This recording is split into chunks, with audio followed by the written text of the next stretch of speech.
It's December, folks, and, well, happy almost Christmas. Now, I had a comment from someone recently saying, amongst other things, Christmas is coming, food bills about to go through the roof. Now, I don't know about you, but that definitely struck a chord with me, and it kind of reminded me of how I felt at this time of year in the past. Now, all the studies show a lot of us are going to rack up a lot of debt in the next few weeks. 1 in 3 Brits will take on extra debt just to cover the cost of Christmas, and about the same proportion in the US won't have paid down that debt until well into the middle of next year. But it doesn't have to be that way.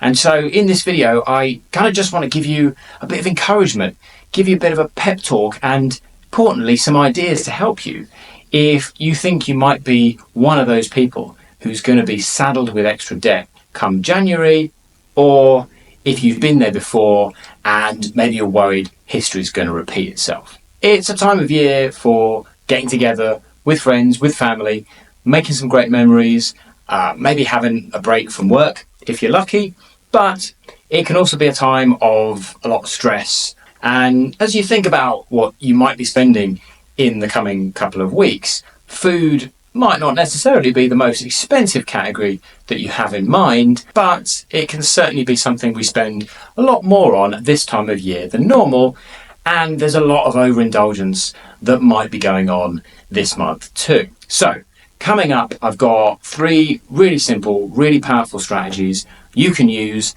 to help you spend smarter, avoid the unnecessary debt wherever possible, and still enjoy a great Christmas. Because at the end of the day, this isn't about scrimping on a good time. It's just about making better decisions with your money and your food so you don't regret December come January. So we'll get straight into it with the first tip. And it's one I guess I talk about a lot on Grocery Dad.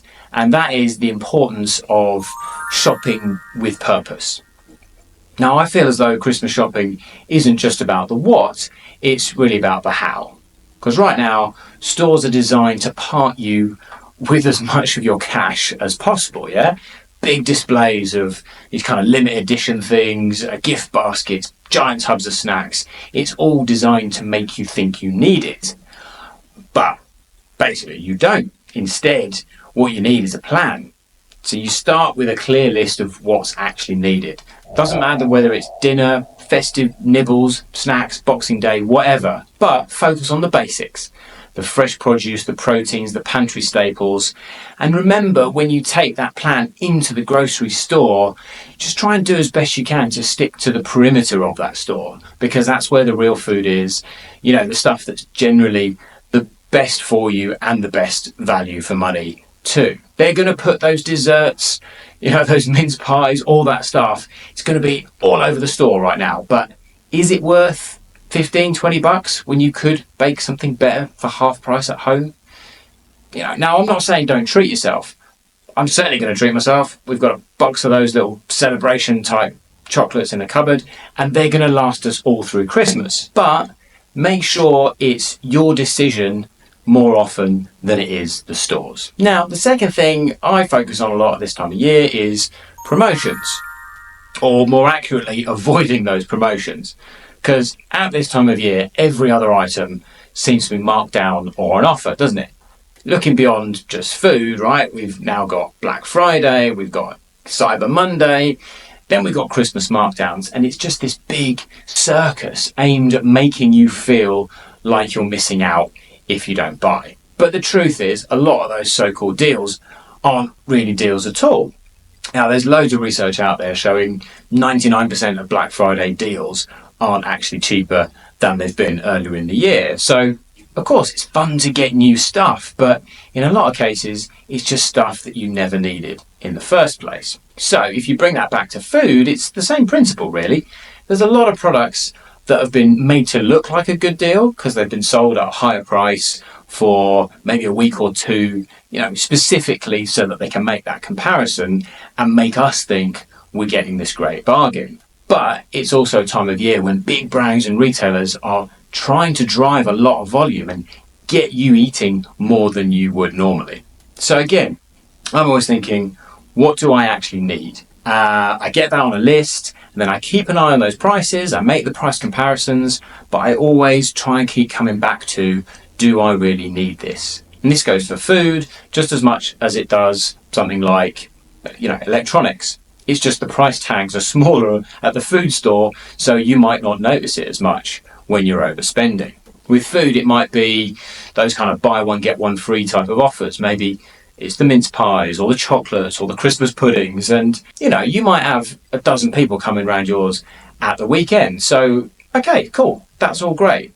But, if not, and you buy it because you think it's a great deal, then you're either going to throw it in the bin, or you might actually end up eating it all.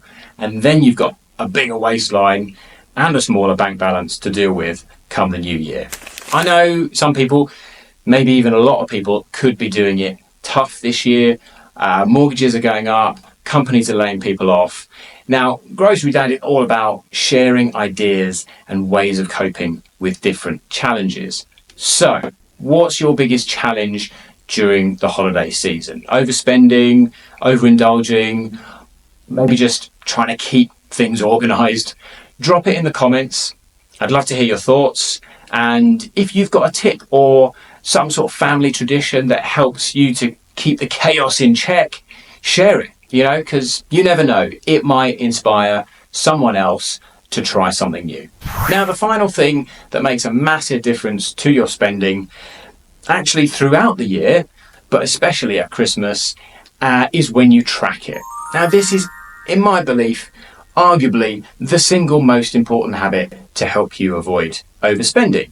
If you set yourself a budget now, perhaps even splitting it into categories like food and gifts and decorations, and hold yourself accountable to it, then every time you go shopping, you keep a running total.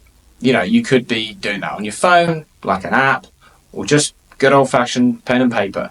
But it's going to be so much easier to maintain control and catch yourself before things can get out of hand. Now, in the past, when I've not had that budget in mind, it was just way too easy to say, to hell with it, it's Christmas, let's just grab it, what harm can it do? But those little extras add up fast. And then when January rolls around, you end up absolutely kicking yourself because you've done it again. Now, bonus tip here, try out different ways to stretch your food spend as far as possible. Leftover turkey, turn it into soup, turn it into a curry, extra vegetables, freeze them for a stew. Make that Christmas shop work as hard as possible as it can for you and your family. Okay, so short and sharp this week. I hope I've given you some confidence. Christmas this year doesn't have to mean overspending or overindulging or starting next year in financial stress. But you don't have to avoid the whole thing altogether either and just sit at home in the dark. It's about being mindful of your money, of your food, of the choices that you're making, shopping with purpose, avoiding the traps of the flashy promotions, and tracking every penny that you spend. Because I guarantee if you do those things, you're going to thank yourself come January. Now, if you found some value in this one, give it a like, drop in a comment on managing your Christmas spend. And if you found this really helpful, please give Grocery Dad a festive subscribe. It's one thing that won't cost you a penny this time of year, but you will get back more tips on spending smarter and eating better. So, spend wisely, folks, and I'll see you in the next video.